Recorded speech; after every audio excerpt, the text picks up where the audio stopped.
తెలుగు జాతి గర్వించదగ్గ వ్యక్తి కేంద్ర మంత్రివర్యులు వెంకయ్యనాయుడు గారు. ఈరోజు మీ అందరి ఉత్సాహం చూస్తున్నా గౌతమి పుత్ర శాతకర్ణి బాలకృష్ణ గారు, అదే మరి వేదిక పైన ఉన్న బోయపాటి శ్రీనివాస్ గారు, క్రిష్ గారు, ఈరోజు ఈ ఉత్సాహం చూస్తూ ఉంటే మళ్ళీ మీ అభిమానం చూస్తే నాకు ఏమాత్రం అనుమానం లేదు. బాలకృష్ణ నటించిన ఈ సినిమా మళ్ళీ 100 రోజులు 1000 రోజులు ఆడుతుంది. దీంట్లో అనుమానమే అవసరం లేదు. లెజెండ్ పిక్చర్ సినిమా మొన్నే మీరు చూస్తే బోయపాటి శ్రీనివాస్ గారు ఆ రోజు డైరెక్ట్ చేశారు. 1000 రోజులు ఆడిన దక్షిణ భారతదేశంలో ఏకైక సినిమా లెజెండ్ అనే పిక్చరు. ఆ పిక్చరే 1000 రోజులు ఆడిందంటే చరిత్ర ఉన్న చిత్రం. మళ్ళీ మన పూర్వ వైభవాన్ని చాటి చెప్పే చిత్రం ఇది. 1000 రోజులు కాదు, ఇంకా ఎక్కువ రోజులు ఆడుతున్న దాంట్లో అతిశయోక్తి లేదని చెప్పి కూడా నేను మీకు తెలియజేస్తున్నా. క్రిష్ గారు చెప్పారు, బాలకృష్ణ గారు చాలాసార్లు మాట్లాడినప్పుడు నేను 100వ సినిమా చేయాలి, ఏ సినిమా చేస్తే బాగుంటుందో కథ కోసం చాలా రోజులు వెయిట్ చేశారు. అలాంటి సందర్భంలో మన రాష్ట్ర విభజన జరగడం, విభజన జరిగిన తర్వాత రాజధానికి అమరావతి అనే పేరు పెట్టడం, చాలామంది ఆలోచించారు రాష్ట్రానికి ఏ పేరు పెడితే బాగుంటుంది. చాలామంది సూచనలు ఇచ్చారు. రాష్ట్రం మొత్తం ఆసక్తితో చూశారు. ఆ రోజు రామోజీరావు గారు రీసెర్చ్ చేసి ఈ నూతన రాజధానికి అమరావతి పేరు పెడితే బాగుంటుందని నాకు ప్రతిపాదన పంపించారు. అదే మరిగా చాలామంది అమరావతి అనే పేరు చెప్పంగానే ఏకగ్రీవంగా దేనికైనా డిస్ప్యూట్ వచ్చిందేమో కానీ ఈ పేరుకు మాత్రం ఎక్కడ కూడా వివాదాలు లేకుండా అందరూ సహకరించారు. అంటే తెలుగు వారి చరిత్ర మళ్ళీ అమరావతితో ముందుకు వచ్చింది. ఈరోజు క్రిష్ గారు పేపర్లో చూశారు.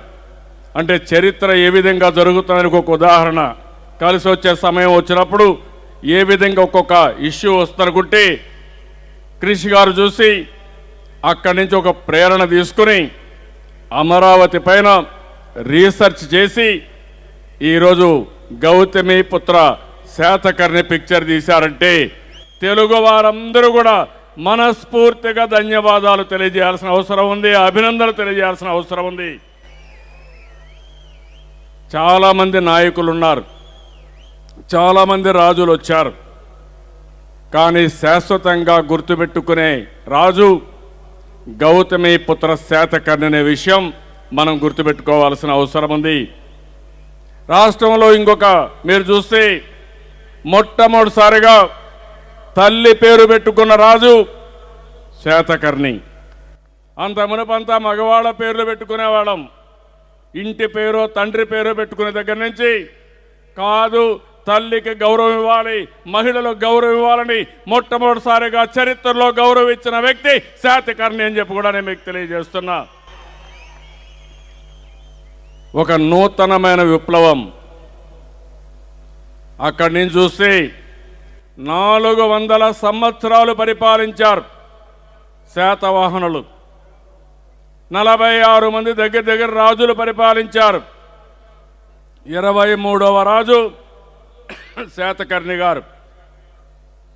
అక్కడి నుంచి ఇంకొక పక్క చూస్తే ఎంత పవర్ఫుల్గా పరిపాలించారంటే చిన్న చిన్న రాజులన్నీ కూడా ఏకం చేసుకుంటూ వాళ్ళని ఓడిస్తూ భారతదేశం మొత్తం అఖండ భారతదేశాన్ని ఏర్పాటు చేసిన వ్యక్తి, అమరావతి నుంచి పరిపాలించిన వ్యక్తి శాతకర్ణి అని చెప్పి కూడా నేను మీకు తెలియజేస్తున్నా.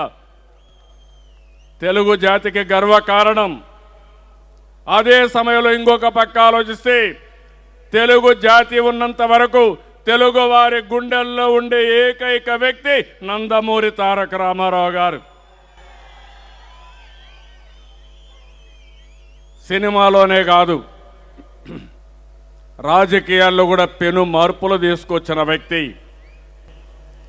ఇలాంటివన్నీ కూడా చూసినప్పుడు నాకు అనిపిస్తుంది బాలకృష్ణ గారు గౌతమిపుత్ర శాతకర్ణ 100వ సినిమా యాక్ట్ చేయడం మనందరి అదృష్టంగా నేను భావిస్తున్నా.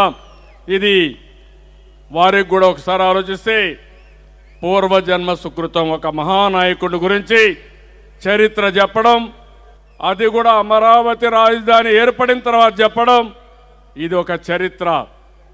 ఇప్పుడు నాకు కూడా ఒక పెద్ద సవాలు. నేను ముఖ్యమంత్రిగా బాలకృష్ణ గారు 79 సంవత్సరాల్లో సినిమా బ్రహ్మాండంగా తీశారు. క్రిష్ గారు బ్రహ్మాండంగా చేశారు. ఈ సినిమా కంటే మించిన రాజధాని కట్టవలసిన బాధ్యత నా పైన ఉంది. నేను అందుకే చెప్పాను, ఏదో రాజధాని అంటే ఒక అడ్మినిస్ట్రేటివ్ బిల్డింగ్స్ కాదు. ఈ రాజధాని భారతదేశంలో అమరావతి నెంబర్ 1గా ఉండాలి.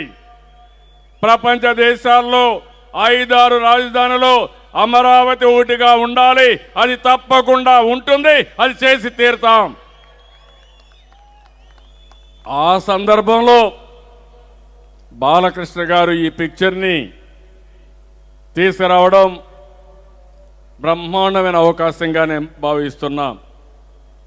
అందరం కూడా మనస్ఫూర్తిగా తెలుగు జాతి మొత్తం అభినందించాలి. ఎప్పుడూ వెంకయ్యనాయుడు గారు సినిమా ఫంక్షన్ రారు. నేనన్నా వెళ్ళాను, కానీ వెంకయ్యనాయుడు గారిని ఫస్ట్ టైం ఈ సినిమా ఆడియో రిలీజ్కి వచ్చారు. ఇంతవరకు ఎప్పుడూ రాలేదు.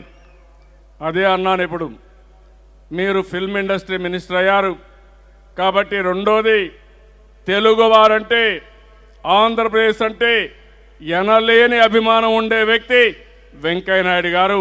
దాన్ని నేను మనస్ఫూర్తిగా ఆయన్ని అభినందిస్తున్నాను. ఈరోజు ఒక పక్కన గౌతమిపుత్ర శాతకర్ణి ఆడియో రిలీజ్. ఈరోజు నేను వెంకయ్యనాయుడు గారు ఢిల్లీ నుంచి వచ్చాం. పోలవరం ప్రాజెక్టు ఆంధ్రప్రదేశ్ రాష్ట్రానికి లైఫ్ లైన్, జీవనాడి. అలాంటి జీవనాడికి నబార్డు ఫండ్ శాంక్షన్ చేసిన రోజు నాకు కేంద్రం నుంచి 1980 కోట్ల రూపాయలు మొదటి విడత చెక్ ఇచ్చారు. అది కూడా ఈరోజు జరిగింది. అమరావతికి పోయినప్పటి నుంచి నేను చూస్తున్నాను, వాస్తు బలం బ్రహ్మాండంగా ఉంది, అనుమానం లేదు. ఆ పేరు పెట్టుకున్న గౌతమిపుత్ర శాతకర్ణి కూడా బ్రహ్మాండంగా ఆడుతుంది.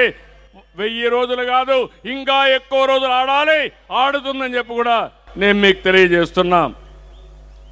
ఈ సినిమాలో హైలైట్స్ చూస్తే హేమమాలిని, గౌతమి బాల కింద ఆవిడ యాక్ట్ చేయడం, బాలకృష్ణ గారి తల్లిగా యాక్ట్ చేయడం, ఇది ఒక అరుదైన అవకాశం. ఆవిడకి కూడా ఇది ఒక అరుదైన అవకాశం, ఒక అరుదైన గౌరవం అని చెప్పి కూడా నేను మీకు తెలియజేస్తున్నా. క్రిష్ గారు మాట్లాడారు, చాలా ఎమోషనల్గా మాట్లాడారు, పూర్తిగా ఇన్వాల్వ్ అయిపోయాడు. అది చూసిన తర్వాత నాకు అనిపిస్తుంది కసిగా ఈ సినిమా తీశాడు. అందుకనే ఒక పట్టుదలతో తీశాడు కాబట్టి ఒక ఆత్మవిశ్వాసం ఉంది, నమ్మకం ఉంది. ఆయన చేసింది ఒక పవిత్రమైన కార్యక్రమం. అలాంటి కార్యక్రమం బ్రహ్మాండంగా జయప్రదం అవుతుంది. నిర్మాతలు అన్నారు మాకు డబ్బులు బాగానే వస్తాయని. మీరు అధైర్యపడవలసిన అవసరం లేదు. సాయిబాబు కానీ, రాజీవ్ రెడ్డి కానీ, శ్రీనివాస్ కానీ ఈ పిక్చర్ పేరుతో, అమరావతి పేరుతో మీకు డబ్బుల సమస్య ఉండదు. ఇంకా ఒక 2-3 సినిమాలకు కూడా మీరు రెడీ అయ్యే అవకాశం వస్తుంది. అలాంటి పరిస్థితి ఉంటుందని చెప్పి కూడా నేను మీకు తెలియజేస్తున్నాను. సినిమా హీరోయిన్ చూసాం, శ్రీయ. ఆవిడ కూడా చాలా ఉత్సాహంగా ఒక ఆత్మవిశ్వాసంతో ఉంది. ఇంకో పక్క సిరివెన్నెల సీతారామ శాస్త్రి ఎప్పుడన్నా పాటలు రాస్తే బ్రహ్మాండంగా హిట్ సాంగ్స్ అనేవి వస్తాయి. అలాంటి వారు చేయడం, డైలాగ్స్ అన్నీ బుర్రా సాయి మాధవ్ చేయడం, మ్యూజిక్ డైరెక్ట్గా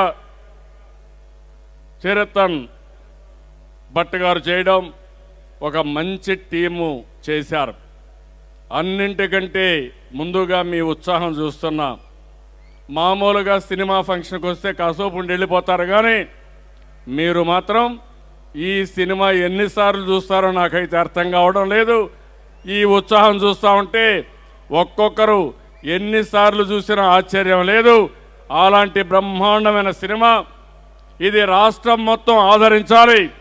తెలుగు జాతి చరిత్ర తెలుసుకోవాలి. తెలుగు జాతి చరిత్ర తెలుసుకొని భవిష్యత్తుకు శ్రీకారం చుట్టాలి.